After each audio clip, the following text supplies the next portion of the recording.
Okay, we'll go Sunday, June the 12th. Let's see if this works, yeah.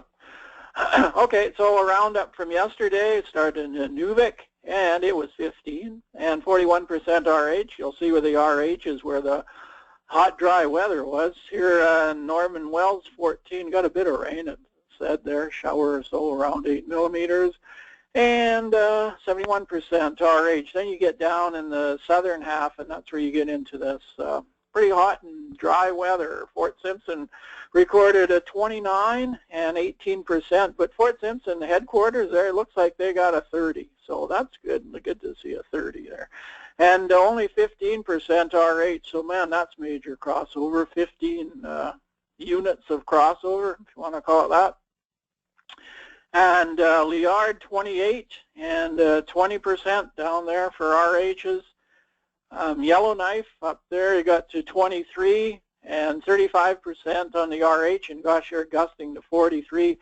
And Mosquito, there was some pretty warm temperatures and dry air around in the north too, not so much at Yellowknife. Maybe they got a bit of flow from the lake, but Mosquito 28 got to up there and 19% RH. So geez, that's a lot of crossover, and gusting to 39, so that's pretty vicious fire weather conditions there, holy heck. And Fort Smith is 25 and 31% RH. They gusted up to 42 for a little bit. And Let's OK got down to 21% RH. So a lot of really low RHs around. Fort Smith headquarters was 25 and 28% RH is reported there. Hay River came in at 25 and 26 RH, crossover there, crossover everywhere pretty well. But Fort Providence, they got almost 30, 29 they hit up there. So there's some really warm temperatures north of the lake too. 19% RH, Crown area got to 27 and 19% RH is there as well. So like I keep saying, it was a pretty intense fire weather day, and especially when you look at the winds, and especially north of the lake there with these gusts into the 40s there, that was pretty intense fire weather conditions. Fort Chip got to 23 and 34% RH. So that was, like I say, pretty extreme fire weather day yesterday, but today is much quieter as we got a low that's working its way up over Slave Lake. So yesterday was the more intense day, that's for sure. Lightning-wise, gosh, we had this old frontal band that kind of sat between Great Bear and Slave Lake, and there's a few sparks along it. It's kind of given up the ghost. It looked like it might slump further south, but it's just kind of sort of dissolving away. A lot of the lightning was along the mountains, and then some of it creeped into the valley as well. Nothing out east pretty much was pretty stable out there. Let me see, 500 millibars. Well, we still have this upper ridge that's hanging in.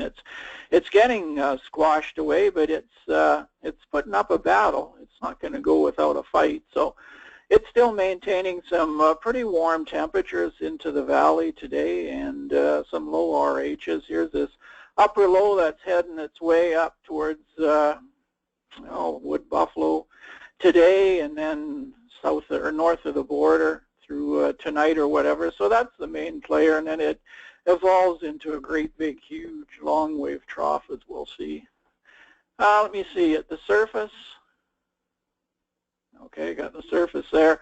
Here's this low that's been working its way up northward. Right now it's sort of a broad area around it, but the gradient to the north and this will be tightening up to the east too. So it's getting going to be a pretty tight gradient, but a lot of the cloud and stuff is spreading up over the north-south Slave areas and to the east. It's like it's fairly sharp western cutoff there, just sort of like the western part of the hay zone that gets the clouds get cut off, and then like I said, still pretty warm and dry into a lot of Detroit today, and even up into Sawtooth, getting up into around the 20s, and in Inuvik too, it'd be up there as well. as I'll go on. So looking at the satellite picture here is a cloud, big swoop of cloud around that low. Was wondering yesterday about maybe a dry slot that's pushing in with some west winds or northwest winds through Hay and Wood Buffalo, but it looks like this cloud is kind of dominated, and it's wrapped itself around, so looks like there's a lot less chance of that. So at least cloudy through Hay and Wood Buffalo, and some showers in there. If there is a dry slot or anything, it'd be up in here, which is sort of like eastern Lake Athabasca, but it's not very far from Wood Buffalo, so they might see some breaks in the cloud there today. But yeah, it should be generally cloudy, which should keep the RHs up, I hope. On Sunday, let's just go to my frog here. We got this low that's, where is it? Just about over Fort Smith, which is going to make the winds in the Smith area and South Slave kind of tricky. Like I say, especially a Smith area, because the low is wandering just about right over top of them into the afternoon and this evening, so you can get a lot of variable winds in through Smith there. So like I said, variable 10 gusting to 20. But there's this trowel wrapping around the low, and the main shower activity looks like it's sort of the southeastern part of the North Slave, you know, like from almost sort of Yellowknife eastward, and then across Smith and then down south. So some showers into Hay and Wood Buffalo, but much less, just sort of a scattered variety.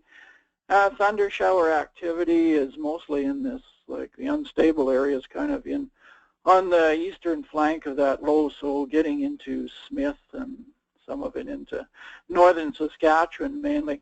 This old frontal zone here still got a bit of it, but it's getting kind of washed out, but still a bit unstable enough to give a few thunder showers. And then off into the west, most of the thunder showers probably again over the mountains, the higher ground, and some of it creeping into the valley, especially through Sawtooth. So when we look at some of the various places, you get Wood Buffalo, westerly winds there south of that low, 10 gusting to 20.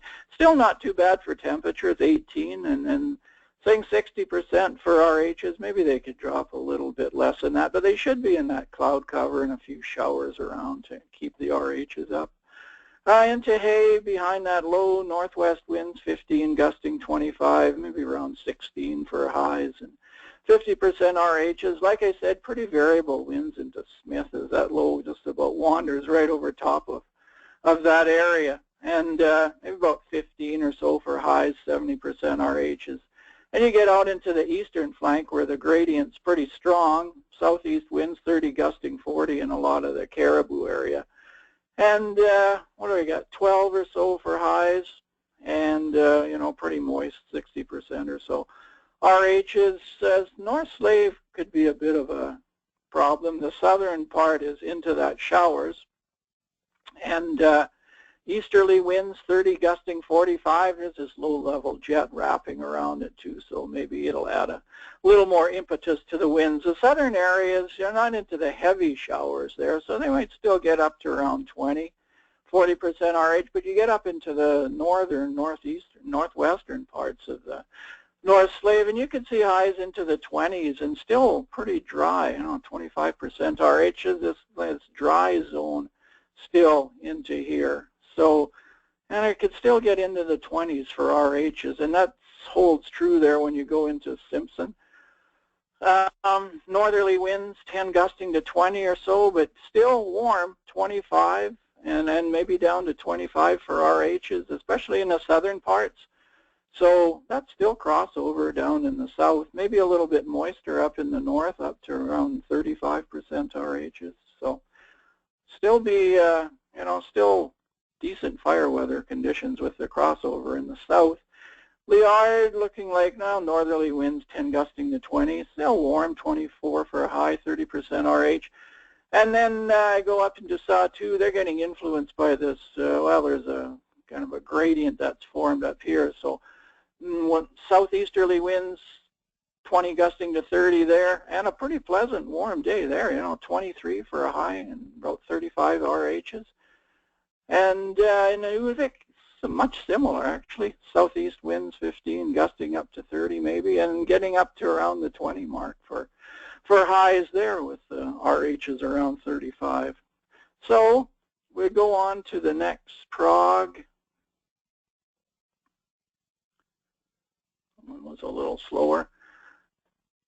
Just here at the surface, you can see it's pretty good gradient still, but it's moved off into the eastern Caribou and then sort of up into the northern part, but still, you know, reasonably decent through North Slave through tomorrow. So with that low, it's wandering its way up north of the lake. So I'll show you my prog. I got the low, well, just sort of west or east of Yellowknife there. And so it's going to make winds kind of in around this area of North Slave tricky like they were for Smith today. Could be getting kind of variable as that low makes its way right over top of that area. And shower activity, again, it looks like it should be mostly in the eastern parts here through Caribou and then Smith, and the eastern part of North Slave area, and then still some scattered showers maybe wrapping their way around through Hay and down into Wood Buffalo. And the sort of same idea off into the west with some, again, unstable over the higher the mountains, along the mountains, and creeping into the valley as well, so maybe some thunder shower activity in around that area as well. So with the winds, areas in the south, probably more of a consistent westerly flow south of that flow, like Wood Buffalo, west 10 gusting 25, and getting fairly, you know, pleasant 20 for a high and 45% RHs, and somewhat similar into Hay and Smith with winds westerly 10 to 15, gusting up to 25 in both places, you know, highs south of the lake 18 or so, and RHs into around 40%. Still a brisk gradient up into southern part of Caribou. Westerly winds there, 20 gusting to 30, you know, maybe around 15. And up north of the lake, well, you get north, sort of the north or the eastern part of the North Slave, the kind of easterly winds, 20 gusting still up to 40.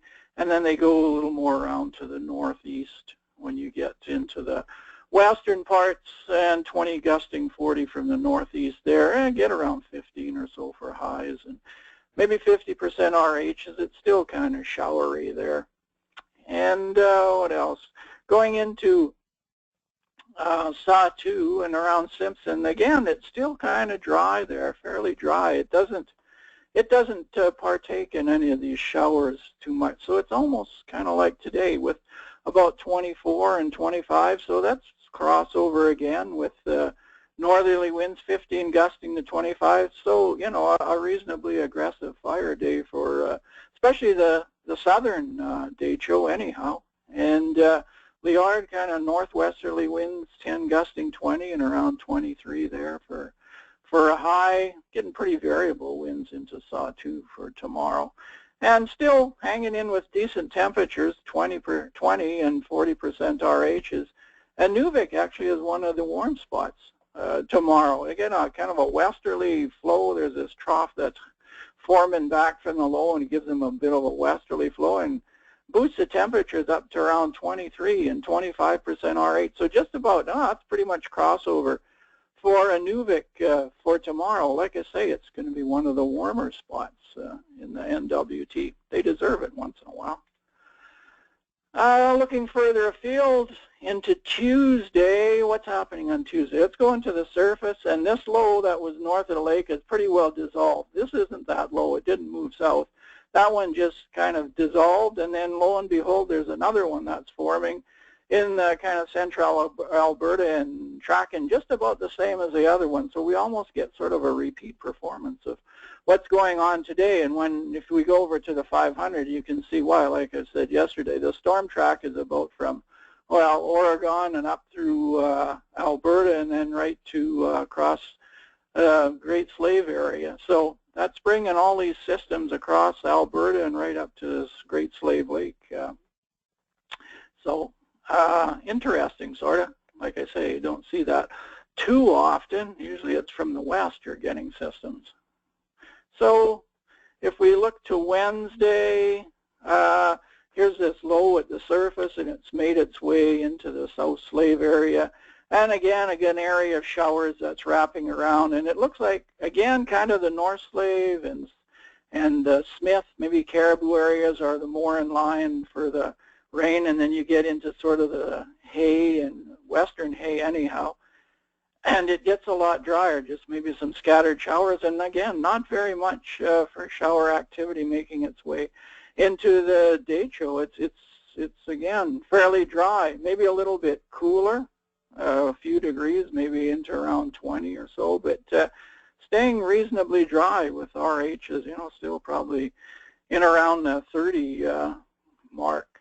So they're not partaking of any of these showers that are going around the Slave area. You can see at 500 millibars, if we go up here, the giant long wave trough pattern that's forming here. That upper ridge is getting beaten away, and holy heck, you got a long wave trough all the way from California and then stretching up over the NWT.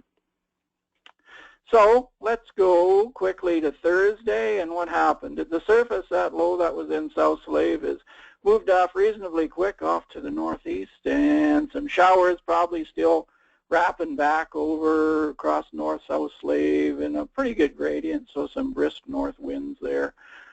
Further west, again, not too much for shower activity, some cooler air pushing its way in through, so by Thursday getting up into the northern NWT and highs not much more than maybe around 10 degrees or so, and maybe into the mid or upper teens or mid-teens when you get down through the Sawtooth and even into derecho by that time. So the cooler air is infiltrating its way southward through the valley through Thursday, it looks like, and just quick at 500, because it's kind of interesting, is this giant long wave pattern. Holy mackerel, it's way down to California, Baja Peninsula, and everything down there. So kind of partaking of the same flow and air mass and stuff over the NWT that they're going to be getting in over California. So it's kind of cool.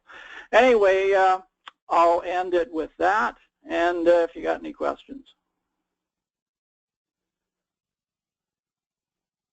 Any questions out there? No, I don't think so. I think we're All right, good. Max, you're off the hook.